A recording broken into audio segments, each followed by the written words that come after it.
अब महाराज इधर क्या हुआ, रोज का नियम बना दिया गया, एक दिन तुम्हारे यहाँ खाएंगे सोएंगे, एक दिन तुम्हारे यहाँ खाएंगे सोएंगे।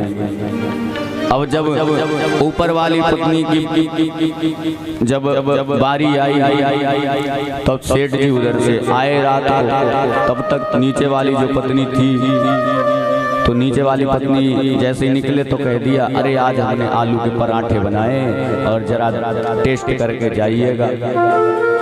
अब भैया परेशान मना तो कर नहीं सकते क्योंकि पति उसके भी है। और ऊपर वाली देख ही रही थी कि स्कूटर इतनी देर हो गए अभी तक आए ही नहीं, कितनी देर हो गई, क्या कर रहे हैं, चलो देख के आती हूँ। तब तक क्या हो, रात के 10 बज रखे थे, उनके यहाँ चोर आ रखा था महाराज, चोर आया था चोरी करने। और जैसे ही देखा स्कूटर से मालिक आ गया तो वो कहीं कोने में डूब गया।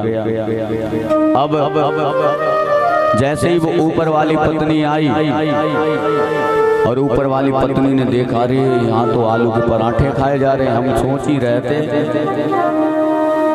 कि इतनी देर कहाँ हो गई, और तुरंत ही आलू का पराठा हाथ में उठा ही पाया था, एक निवाला 2 निवाला खा पाया था, हाथ पकड़ा खींचती हुई ले गई छत से ऊपर, चलो चलो आज मेरे यहाँ जब बारी है तो इनके यहाँ क्यों खाया।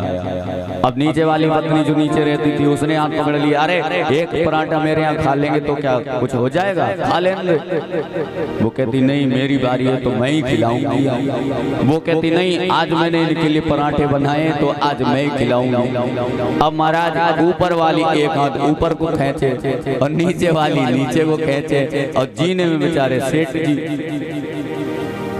तब तक उधर चोर था, चोर की निकल गई हंसी, और हंसा तो पकड़ा गया हमारा। जब ये दृश्य देखोगे तो किसी की भी हंसी निकल जाए। चोर पकड़ा गया, अब दरोगा जी के पास आया मामला कि भाई तू चोरी करने क्यों गया, तुझे बहुत तगड़ा दंड दूंगा,